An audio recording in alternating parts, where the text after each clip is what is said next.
In Las Vegas, at the brand new Valor Arena, something very big was about to happen.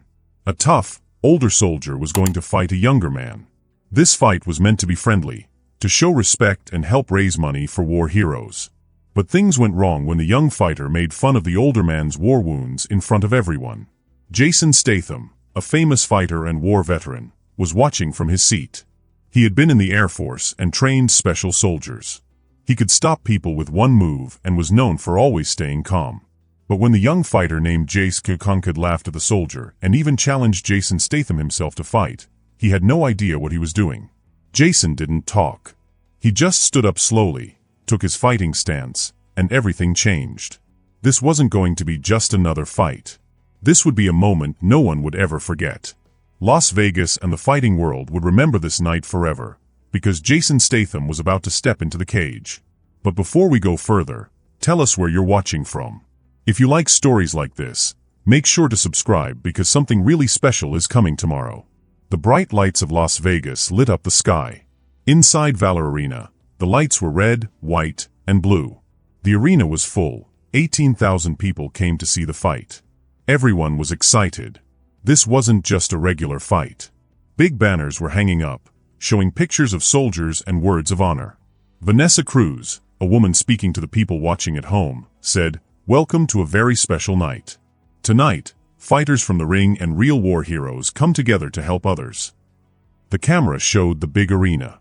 Vanessa smiled and continued, "This is not about winning or losing. This is about respect."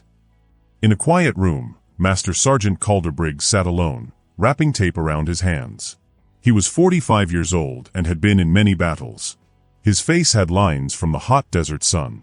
A big scar ran down the side of his face from when a bomb exploded and made him lose hearing in one ear. He wasn't scared. He had faced worse before. A young assistant peeked in and said, "5 minutes." Calder nodded and kept wrapping his hands slowly and calmly. He knew rushing never helped in battle. Back in the arena, a quiet man sat down in the front row. It was Jason Statham. He didn't want anyone to make a big deal. He moved like a warrior, calm and sure. Even though he was over 80, he still stood straight and looked sharp. He wore a black suit and a tiny flag pin. Some people whispered, "Is that Jason Statham?" He nodded at them politely but didn't stop for photos. He wasn't here for fame. He was here because Colonel Margaret Maggs Harrington asked him to. She had worked hard to build Valor Arena, to honor both fighters and soldiers. Jason came because it mattered to him. The house lights dimmed. The crowd felt the excitement. Loud music with deep beats shook the floor. A big voice called out. Coming to the ring with 14 wins, no losses, 12 knockouts. The future of fighting. The Prince of Punishment. Jace Ko Kunkad. Fireworks burst as Jace walked out through the smoke. He was 26 years old, tall and strong. He bounced with energy and smiled like he already won. His body was covered in cool tattoos. "Someone tell me, who can stop me?" he yelled, showing off to the cameras. Half the crowd cheered. Others weren't so sure. At ringside, a social media star named Devin Blake was recording himself. "Yo, old man's gonna get wrecked. This is old school versus new rules," he laughed. "Somebody get an ambulance." In the commentary booth, Vanessa Cruz stayed calm. For those who don't know Jace, he's super talented but also tricky. He likes to play mind games. Right then, Jace grabbed the microphone and said, "I respect the vets, but let's be honest. This is a fight, not a history class." Some people laughed. Others looked uncomfortable. In the veteran section, some heroes frowned. Colonel Harrington stayed still, but she held her program tighter. Then the music changed. It became soft and serious, a military march. The announcer's voice got deep and respectful. And now coming to the cage, a man who fought not for glory but for country, with a silver star for bravery. Master Sergeant Calder Steadfast Briggs. There were no fireworks for Calder. He walked out calmly. No showing off. Just a man with purpose. His hair had some gray. His body wasn't flashy, but it was strong. Instead of gym muscles, he had real-life strength, the kind that lifts people in danger. Veterans in the crowd stood up. Some saluted.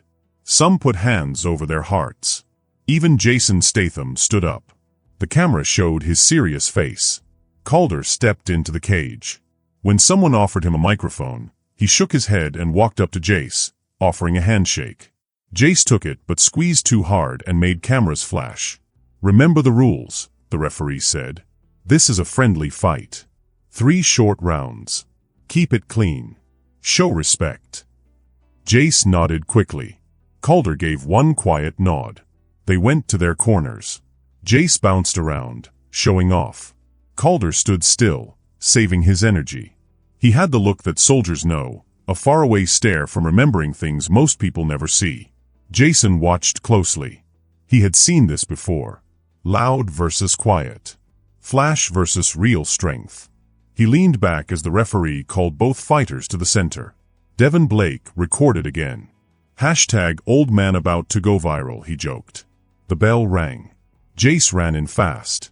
He threw punch after punch. Calder blocked as best as he could. His eyes focused. He was studying Jace's moves. "Jace wastes no time," said Vanessa. "He's trying to take over early." Calder moved in circles, staying away from Jace's strong side. He had watched videos of Jace before. He knew what to expect, but the real power of Jace's punches still shocked him. Jace threw a wild punch.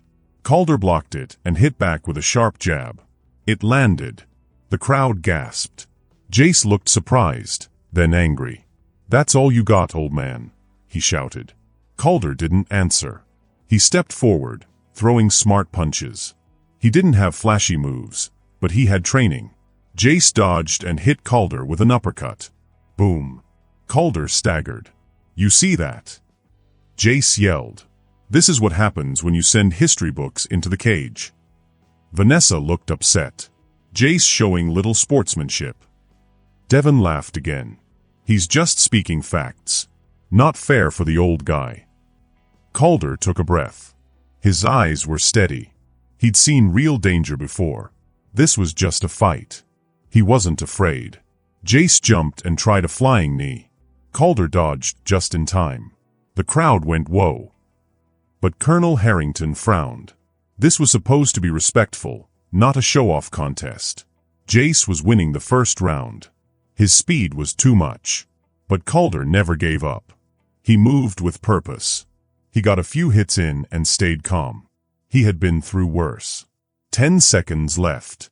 Jace wanted to end with a bang. He faked one move, then spun and kicked Calder hard in the chest. Calder dropped to one knee, gasping. The bell rang. "Strong first round for Jace," Vanessa said. "But a little too aggressive for a charity fight." Calder sat down. His team put ice on his chest. Across the ring, Jace didn't sit. He flexed and pointed at Calder. Then he made a throat-cutting motion. Some people cheered. Others looked worried. Jason Statham didn't move. But if you looked closely, you could see his back straighten. He was watching closely now. Round 2 began. Calder held out his glove, offering a respectful touch.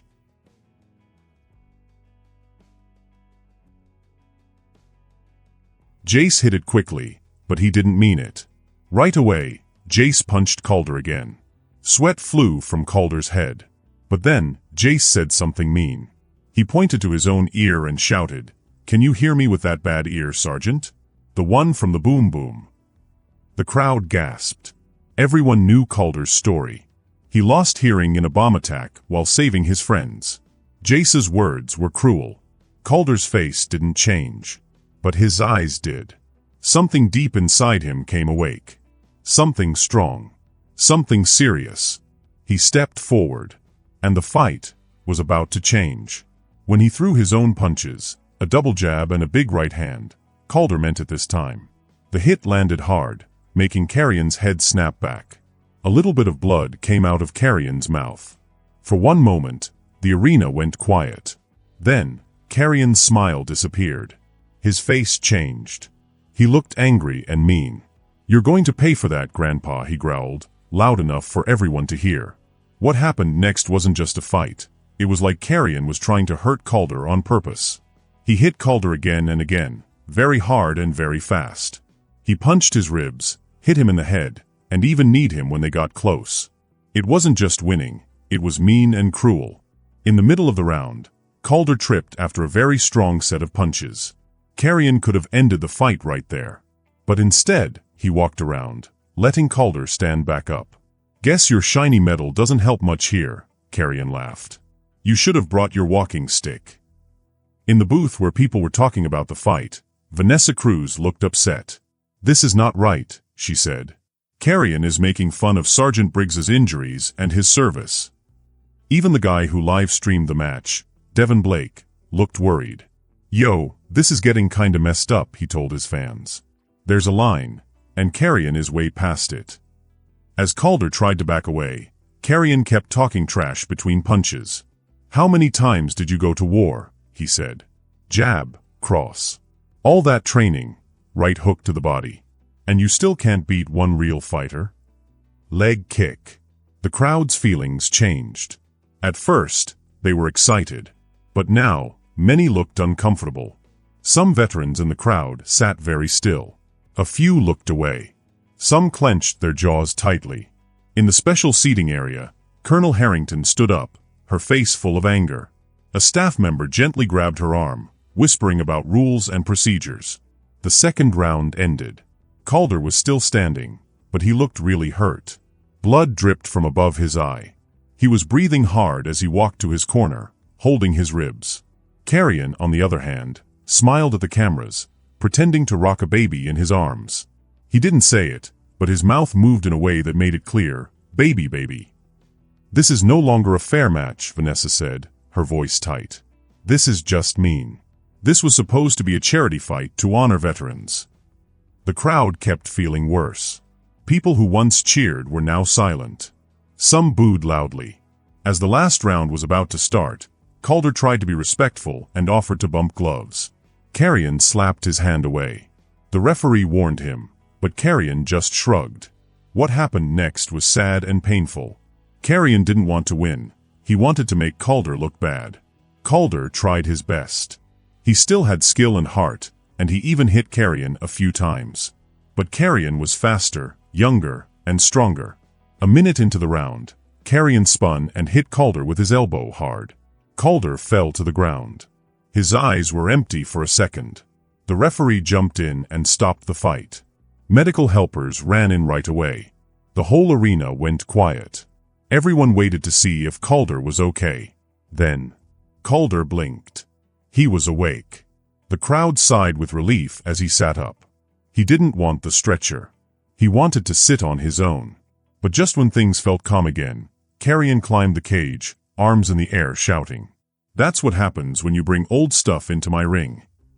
He jumped down, took the microphone from the ring announcer, and walked around Calder like a bully. "It took a lot of work to tell this story," he shouted. "So if you're enjoying it, subscribe to our channel. Now back to the show." He pointed at Calder. "Look at him," he shouted. "This is what happens when the past meets the present. Your medals mean nothing in this ring, old man." The crowd made all kinds of noises, cheers, boos, gasps. Some people looked shocked. In the VIP area, Colonel Harrington was so angry she pushed past security. But all the noise seemed to fade when the camera showed someone important sitting in the front row. Jason Statham. He uncrossed his legs. His face didn't change. His breathing stayed calm.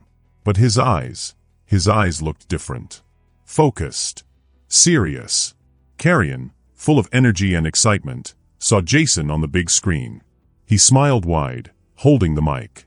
"Well, well, well," he said. "Look who we have here." He pointed at Jason. "Another old man. Think you could do better than your buddy? Or are you just gonna sit there looking cool for the cameras?" The crowd gasped. Even Carrion's biggest fans went quiet. In the commentary booth, Vanessa Cruz whispered, "He has no idea what he's doing." Devin Blake lowered his phone, shocked. "Oh no, he really just did that." Jason didn't move. He didn't say anything. He just sat there, calm as ever. Then, very slowly, Jason reached up and took off his little American flag pin. He put it in his pocket. Then he stood up. 18,000 people held their breath. Medics helped Calder stand. He looked very tired, Not just hurt, but sad. He had fought to honor people. Instead, he'd been used to make someone else look good. "You okay, Master Sergeant?" one of the medics asked. Calder nodded. "Been through worse," he said softly. Meanwhile, Carrion kept running around the ring, waving the microphone. "That's how it's done," he yelled. "Old school versus new school, and new school wins." Some people cheered. Some booed. Many were just quiet, unsure how to feel. Vanessa Cruz's voice came through again. "In my 20 years covering fights, I've never seen someone act this rude, especially in a match meant to honor heroes." Devin Blake was quieter now too. "I came here for cool highlights," he told his followers. "But this feels wrong." Carrion, still full of energy, saw the big screen again. Jason Statham was still standing. Still quiet. Still calm. And that made Carrion even louder. "Hey Jason," he called out. "Didn't like what you saw? Hollywood meet real life." The crowd gasped again. Even Carrion's fans were surprised he was calling out Jason Statham. Vanessa Cruz whispered, "He's challenging Jason Statham. A real martial arts master. A veteran. A legend." Jason didn't answer. He stood still, like a statue. Calm but ready. Carrion thought Jason was scared. "What's wrong, old man?" he teased. "Can't find your walking stick?" He turned to the crowd, trying to get them to laugh. "These movie guys, all fake. Put them in a real fight, and they freeze." Colonel Harrington had made it to the cage. She told security, "Take that mic from him now." But before they could, Carrion got even bolder. "Hey Jason, I have an idea," he shouted. "Since you and the sergeant are both dusty museum pieces, why don't you come in and try to fight me?" He made a silly kung fu pose. A few people laughed awkwardly. "Or are you scared your movie skills won't work in real life?" The whole arena got really quiet. The air felt cold. In that silence, something amazing happened. From up in the crowd, someone yelled, "Jason! Jason! Jason!" Then more people joined. The chant grew and grew. "Jason! Jason! Jason!" Carrion's smile faded. For the first time, he looked unsure. He tried to laugh it off. Yeah, chant all you want," he said. But then he stopped, because Jason Statham took one step forward. The crowd exploded. Everyone pulled out their phones. This was history. Jason, 85 years old, was walking toward the cage. Vanessa whispered, "I can't believe it. Jason Statham is answering the challenge." He walked slowly, but strong. He wasn't angry. He didn't wave to the crowd. He just walked, calm and ready. His eyes stayed locked on Carrion. Carrion looked nervous. He bounced on his toes, trying to look tough. "Oh look," he called. "The old man's really coming down. Somebody call the old folks home." No one laughed. Jason kept walking. He took off his jacket. Under it, he wore a plain black t-shirt. His arms still looked strong. Devin Blake spoke softly to his live stream. "We'll remember this moment forever." At the cage door, the guards looked at Colonel Harrington. She gave a small nod. "Let him through," she said. Jason reached the cage stairs. He looked at Calder, who was still near the doctors. Calder stood straighter and gave a small nod. Jason nodded back. A silent thank you. A message only warriors could understand. Inside the cage, Carrion rolled his shoulders. His bravado was shaking. "You really want to do this, old man?" he called. Jason didn't answer. He just climbed the steps, slow and steady. A referee came to open the door. He didn't ask any questions. Some people don't need permission. As Jason walked through the cage door, the crowd became super loud, then very quiet. Everyone wanted to see what would happen. Jason walked to the middle of the fighting ring. He stood with his feet apart, hands loose, and looked very calm. Jace Consincade walked around him carefully. He looked brave, but inside he was nervous. He said loudly, "Are you sure about this, Grandpa? I don't want to send you to the hospital." Jason said nothing. He just watched Jace with very sharp eyes. Jason was calm and still. Jace was jumpy and full of nervous energy. In the commentary booth, Vanessa Cruz sat up straight. She forgot to act professional for a second. "We're watching something amazing," she said. Jason Statham, a famous martial arts master, is standing in the cage, answering rudeness with silence. Devin Blake, a live streamer who always talked too much, was also quiet. He held his phone steady. He didn't say anything. He just recorded the moment with respect. Jace didn't like Jason's silence. He kept talking. "No jokes? No Jason Statham facts to help you now," he said. Still, Jason said nothing. He just stood still, calm, and ready. His quiet body showed years of training.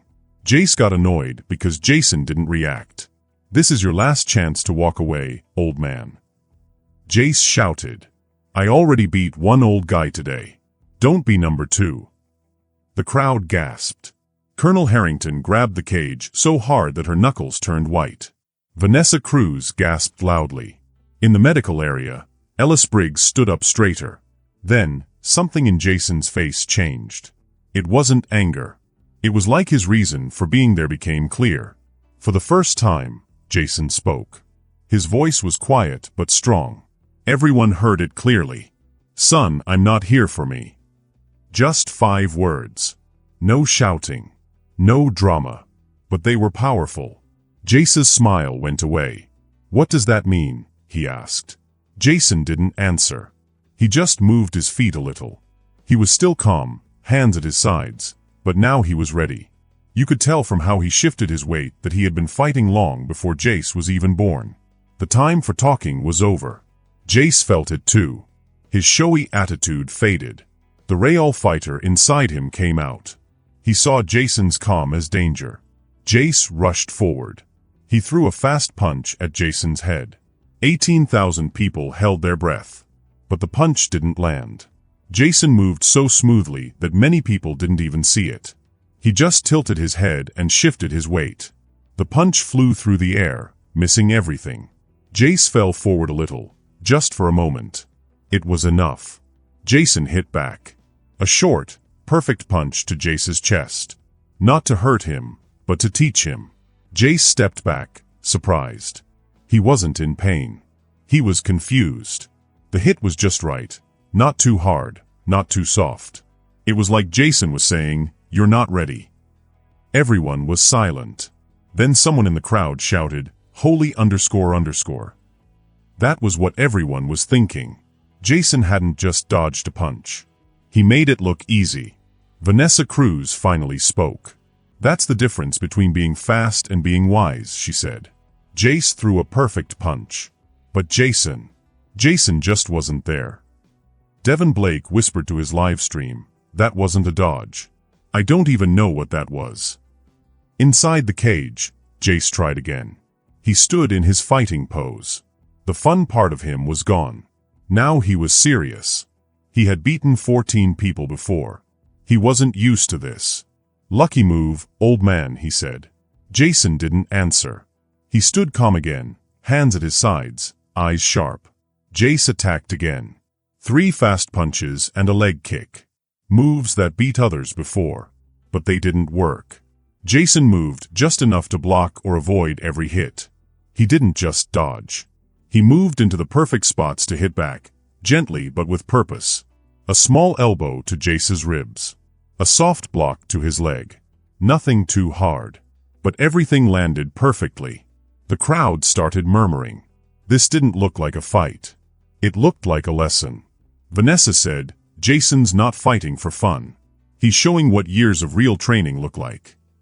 Colonel Harrington stood still, holding back emotion. Nearby, Ellis Briggs waved away the medics.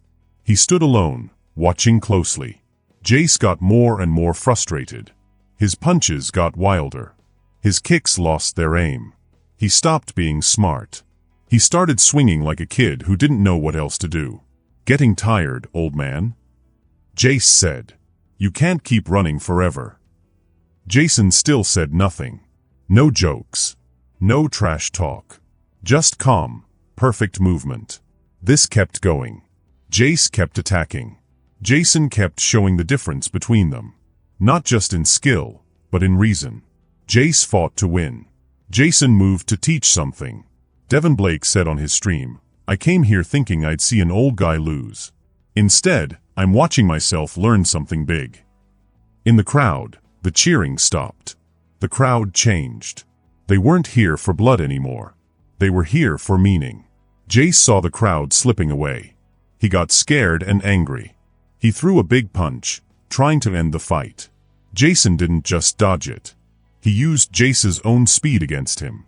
He let Jace miss, then walked calmly into his space. He didn't hit him. He just stepped close and whispered, "This isn't about you and me." Jace blinked. He didn't understand at first, but something about Jason's eyes made him pause. It felt like time stopped. The crowd faded. The lights faded. For a second, it was just two people in the cage. Jace backed away, confused. "What is it about then?" he asked. His voice didn't sound so confident now. Jason didn't answer. He just stood in the middle again, calm, hands loose. He didn't need to talk. He was showing what he meant with his actions. Vanessa Cruz leaned forward. "I've watched fighting for 20 years, she said. "I've seen champions. But this is something more." The phones in the crowd were still recording, but nobody was yelling. Everyone was quiet. They felt they were seeing something special. Even the people who came to see a bloody fight now watched with respect. Jason wasn't showing off. He was showing what true mastery looks like. Ellis Briggs, watching from the side, felt something deep inside. He stood straight, no longer tired. He felt proud. Devin Blake spoke quietly to his viewers. "I don't think this is a fight anymore," he said. "This is a lesson." Jace kept trying. But now, he knew nothing was working. He hit air. He got gently pushed away. Each move from Jason showed him, "You're not ready." His face changed. No more smile. Just frustration. Then confusion. Then something new, respect. The crowd felt it too. They weren't watching Jason win. They were watching something bigger, respect, wisdom, and calm power. Jason never spoke. He didn't need to. His body spoke for him. Every movement said, "I don't need to prove anything." The crowd stopped chanting. They were just watching, quietly. It wasn't just a fight anymore. It was like watching something spiritual. Jace had never felt powerless before. He fought hard all his life, on the streets, in tournaments, in the ring. But now, nothing worked. Jason didn't hit hard. But when he did, it was perfect. It felt like Jason knew his body better than Jace did. Jace tried one more big move, a flying knee. It had worked before. But Jason just stepped aside and gently tapped his side. Jace's face showed real surprise. Not because of the pain, but because of how perfect the move was. Vanessa Cruz said, "That's not just skill. That's life experience." Jason learned this when fights were real, not for fun, not for trophies. She leaned closer to her mic. "Jace fights to win points. Jason fights like someone who's seen real danger." Devin Blake said, "I don't know what I'm watching. This is like water. Like smoke." People watching his stream filled the comments with amazed faces and words like "wow" and "unreal." Devin said, "I've seen so many fights. But this is something else." The crowd changed. Veterans in the seats sat straight. Young people looked amazed. A retired Marine leaned on his son. "Watch his feet," he whispered. "He never loses his balance. That's where it all starts." The boy nodded, eyes wide. Colonel Harrington smiled a little. This moment, was why she built Valor Arena. Not just to see fights, but to see meaning. Inside the cage, Jace stood again. He took a deep breath. He was starting to understand. He shook his arms and rolled his shoulders. He tried to feel brave again, like he had before when he won 14 big fights. But his eyes gave away the truth. He didn't look proud anymore. He looked scared. Like an animal who just realized it's not the hunter, it's the one being hunted. "What are you waiting for?" he shouted. He looked truly confused. "Just finish it." The way he said it showed how he thought fights should end. One person wins, and the other person gets beaten badly. That's how he thought it worked. But this time was different. Jason, who had been quiet the whole time, finally spoke. His voice was soft but strong. "This isn't about finishing anything," Jason said. "It's about remembering what matters." Those words floated in the air between them. They meant more than just what was happening right now. It wasn't only about this fight. It was about something bigger. About how to live. About being honest and kind, not just saying you are, but really doing it. In the commentary booth, Vanessa Cruz gasped. She forgot her microphone was on. "That might be the most amazing thing I've ever heard in a fight," she said. "In just 7 words, he's changed everything." Something changed in Kincaid, but he didn't become more calm. Instead, he became desperate. He rushed at Jason with everything he had. His punches, kicks, and knees flew fast and strong. He moved like a champion. But Jason didn't fight back the same way. He didn't try to hit harder. He didn't even look angry. He moved just enough to stay safe. Every step, every shift of his body seemed perfect. He didn't waste any energy. He didn't fight with power. He fought with understanding. It was like watching a master paint or a dancer move. A retired boxing coach sitting near the front row shook his head in amazement. "Look at Jason's eyes," he whispered. "He's not reacting to each punch. He's seeing what's coming before it happens." Carrion was fighting one moment at a time. But Jason seemed to live in the future. He knew what would happen next. He saw patterns, not just punches. He could feel the fight in his mind before it happened in real life. Finally, Carrion swung a big right hook, but missed. Jason didn't punch back.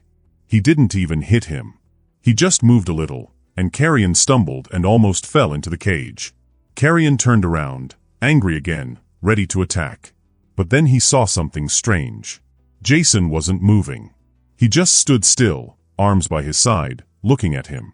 Jason didn't look proud or mean. He just looked at him like a teacher watching a student. And something inside Carrion changed. For the first time, he saw that this wasn't just a fight. It was like looking in a mirror and seeing all the things he never understood about being strong. His shoulders dropped, just a little. Not because he gave up, but because he finally saw the truth. Jason noticed it too. He moved just a bit, not to fight, but to show he saw the change. "You understand now," Jason said softly. It wasn't a question. But Carrion nodded anyway. The crowd felt something big had happened. Everyone held their breath. 18,000 people leaned in, watching closely. "Then we're finished here," Jason said. He turned like he was ready to leave. But something flashed in Carrion's eyes. One last bit of pride. One last try to win. He threw a wild, hard punch toward Jason's head. What happened next was so fast and smooth that many people weren't even sure what they had seen. Jason didn't dodge. He stepped in close. He caught Carrion's arm gently but firmly at the elbow and wrist. Then, using a small movement and a little pressure, he flipped Carrion through the air. Carrion's feet left the ground. He spun. Then bam! He hit the mat on his back. It wasn't loud. It wasn't a smash. But it was final. It was done with perfect control. Jason had used Carrion's own strength against him. He didn't need to be stronger. He needed to be smarter. Back in the medical area, Calder Briggs's eyes grew wide. He had seen that move before, not in sports, but in training for soldiers. It was a way to end a fight quickly and gently. A quiet kind of power. Jason stepped back. He didn't hit Carrion again. He didn't cheer. He didn't brag. He just stood there. Calm. Done. Carrion lay on the ground, looking up at the lights, completely stunned. His mind raced. How had this happened? He had never lost before.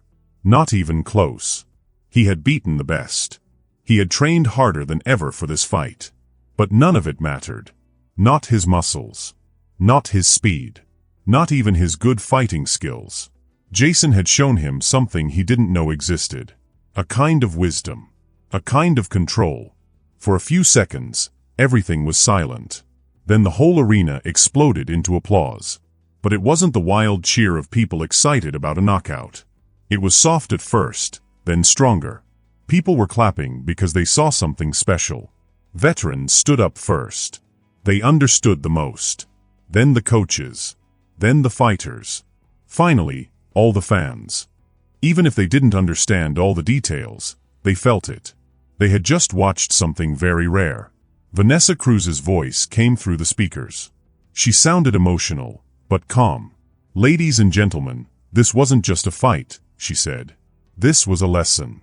A lesson about real strength. About showing, not just saying.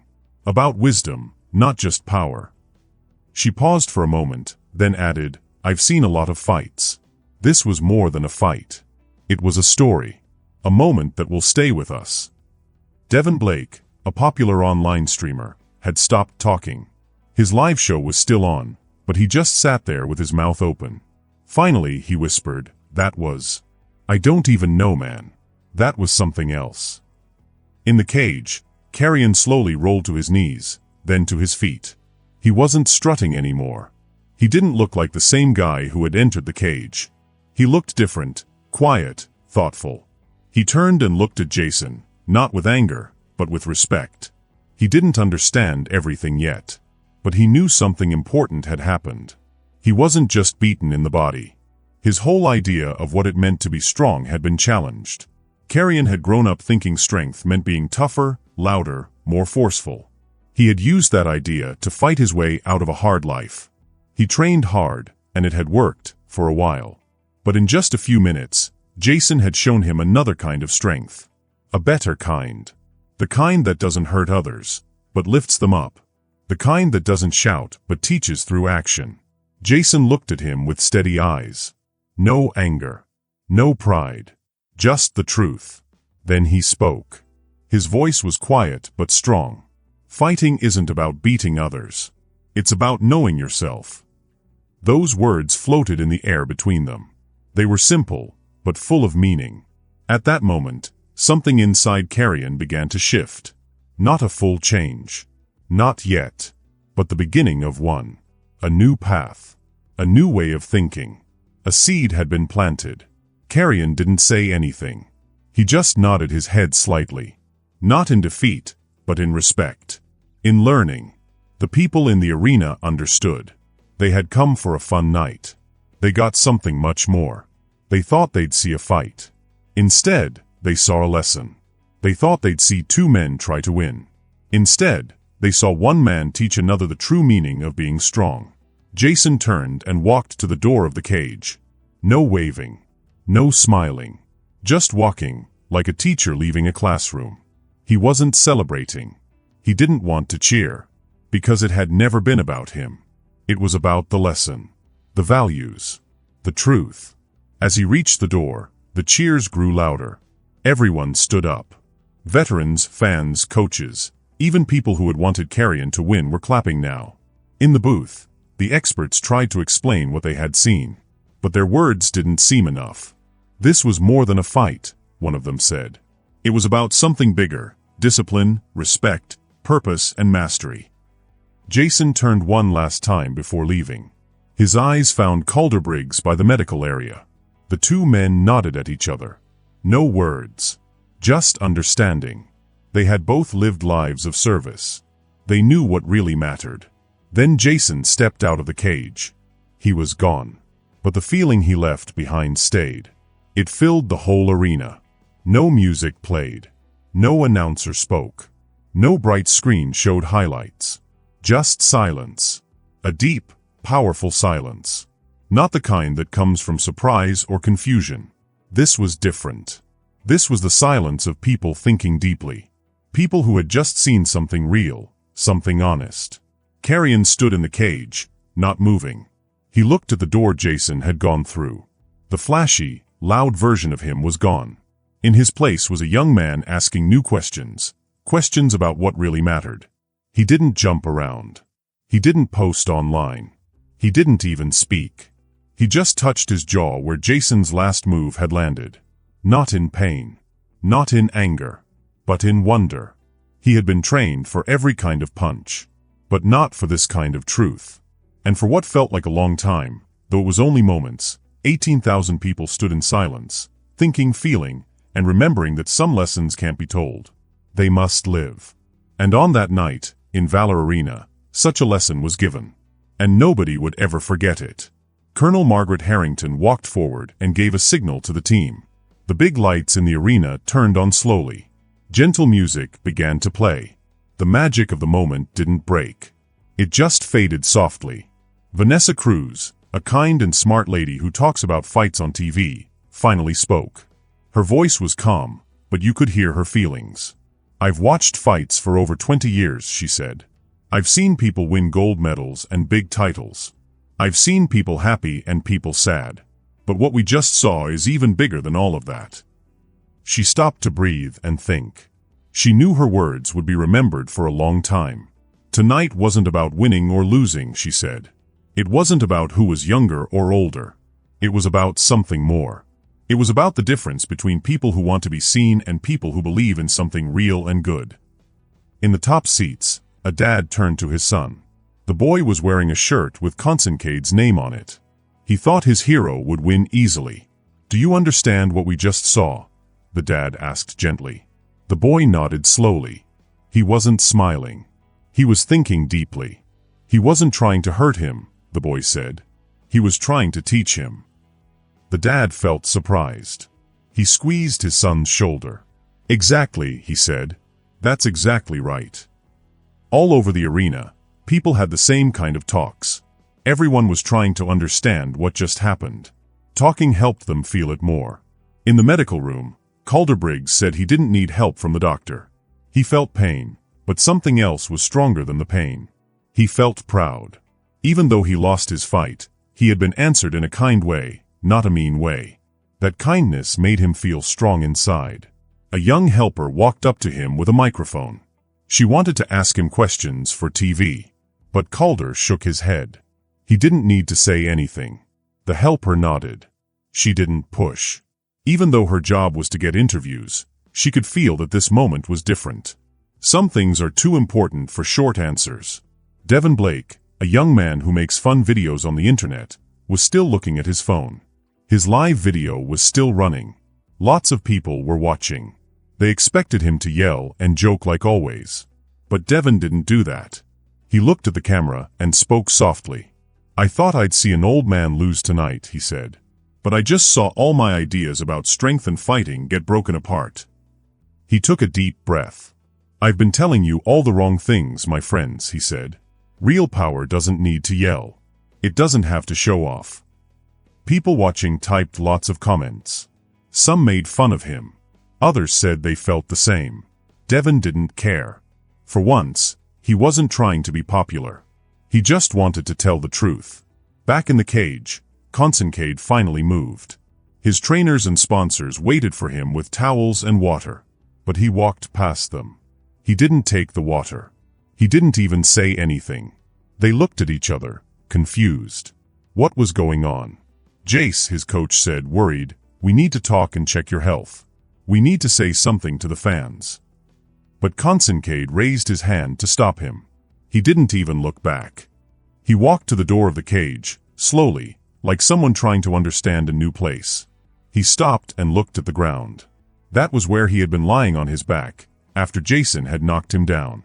Something changed in his face. It wasn't anger or sadness. It was thinking. He was really thinking. One of his sponsors came up. "We need to put ice on your face," the man said. "You need to look good for the cameras." "No," Concencade said. His voice was calm, not angry. "But the contract says," the man began. "No," he said again, looking him in the eyes. The sponsor stepped back. He didn't argue. Concencade left the cage, walking by himself. He didn't bounce or smile like before. He walked slowly, not because he was hurt, but because he was thinking. Something big had changed in him. In the TV booth, Vanessa was back on the air. "For those just joining us," she said, "tonight we saw something more than a fight. Jason Statham, a legend and a true martial artist, gave us a lesson. Not just in fighting, but in what real martial arts are about: respect, discipline, and purpose." Her co-host, who used to be a champion, said, "Every move Jason made was perfect. No extra energy. No extra force. Everything was just right." Vanessa nodded. But it was more than just fighting. It felt like wisdom. "You're right," he said. There's an idea in martial arts called mushin, which means no mind. It's when your body knows what to do so well, you don't even have to think. That's what Jason showed us. The big screens in the arena showed replays, but not of punches or blood. They showed Jason moving with grace and control. Every move had a reason. Every block and hit was like a lesson, not an attack. Look at that, Vanessa said. That's not just being strong. That's a lifetime of practice. That's someone who turned fighting into wisdom. People in the crowd stood up. Some were filming. Some were just quiet. The younger fans looked amazed. Their minds were changing. A group of other fighters sat together, talking in low voices. "Did you see that move?" one whispered. "I've never seen anyone do that before." "It wasn't just fast," another said. "It was like he knew what was coming." "That's it," a third fighter said. "He wasn't reacting. He was reading." It was a different level of skill. Everyone could feel it. Near the judges' table, Colonel Harrington talked to her team. She glanced at the tunnel where Jason had walked out. "He's fine," someone told her. "He said he was going to change and leave quietly. I didn't want any big moments." She smiled a little. Of course he did. She looked at Calder Briggs again, who was standing tall even though he had fought hard earlier. She walked over and waited until he noticed her. "Master Sergeant," she said. "Colonel," he replied. They looked at each other for a moment. No words needed. They both knew what it meant to serve something bigger than yourself. "Thank you," she said, offering her hand. Calder took it. His grip was strong. "I didn't do anything," he said. "You stood up," she replied. "You showed what it means to represent." They shared a look of respect. Not praise, just understanding. A job done well. In the area for reporters, people typed quickly, trying to write about what happened. Some talked in whispers, their eyes full of wonder. One writer asked, "Did you see how he handled that kick?" Another replied, "That wasn't just blocking. That was old school. That was survival." A photographer lowered his camera and shook his head. "I've taken pictures of every big fight for 30 years, he said. "I've never seen anything like this. Never." The big screens now showed two images, Jason's perfect moves on one side, Calder standing proud on the other. Different kinds of strength, but both full of heart. Devin Blake started his live video again. He looked different. "I need to say sorry," he said.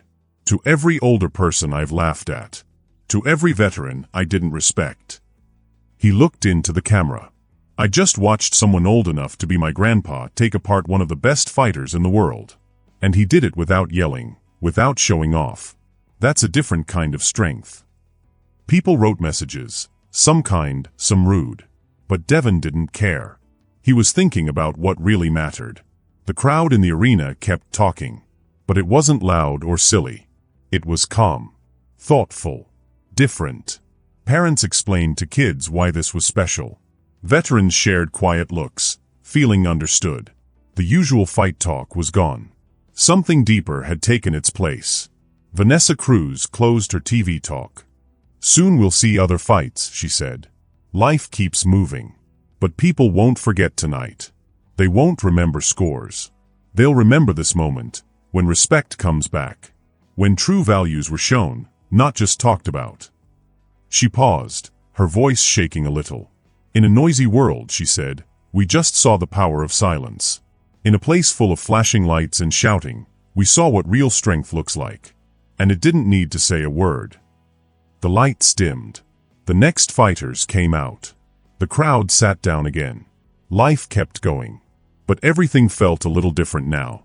Behind the scenes, the TV people rushed to pick the best videos. They argued about what to post online. They wanted to show this moment, but it was hard to explain. This wasn't just a fight. It was something more. In a quiet room, Jace Consincade sat alone. He didn't want ice. He didn't want a doctor. He wasn't really hurt. Jason had used control, not anger. The pain Consincade felt was inside. His pride had been shaken. A lady from his PR team walked in with a tablet. "We need to say something," she said. "Let people know what to think." "There's nothing to control," Consincade said softly. What happened was real. Let it be. She looked confused. This wasn't like him. He usually liked to be in the spotlight. But now, something had changed. But your brand, she started. My brand, he said. Maybe that's the problem. Brands aren't real. What happened in that cage was real. He stood up, stretched, and said, I need time. The PR woman nodded. She didn't argue. This new version of him felt different. Strong in a new way. In a hallway, Jason Statham changed into his nice suit. He didn't need a doctor or an interview. He pinned a little American flag to his jacket, fixed his tie, and walked toward the exit. A young security guard held the door. His eyes were wide. Sir, that was... I don't even have the words. Jason smiled gently. Sometimes words aren't needed, he said. Then he walked outside. The lights of Las Vegas were still bright. Music still played. People still danced. But something had changed. Jason's car drove away quietly. It wasn't a big car. Just a regular one, carrying a special man. He didn't come for fame. He came to show what matters. To teach a lesson through actions, not words. Back in the arena, the next fight started. People cheered again. But deep down, something inside them had changed. They had seen something that would stay with them forever. In a fancy room upstairs, two men who planned fights for a living talked.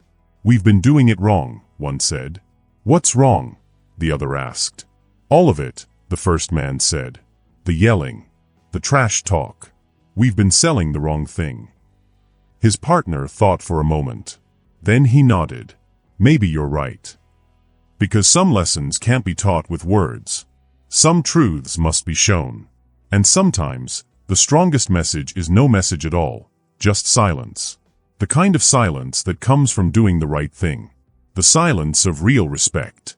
The silence that stays with you. As Jason Statham looked out the car window, he knew his mission was done. He didn't need applause. He didn't need lights. He had shown what real strength looks like. And in the heart of everyone who saw it, the quiet remained. Did you enjoy the story? I'd love to hear your thoughts. Share them in the comments below. If you had a great time, don't forget to hit subscribe and ring the bell so you're always in the loop for the next adventure. Thanks for joining me, and as always, stay curious, stay brave, and keep exploring.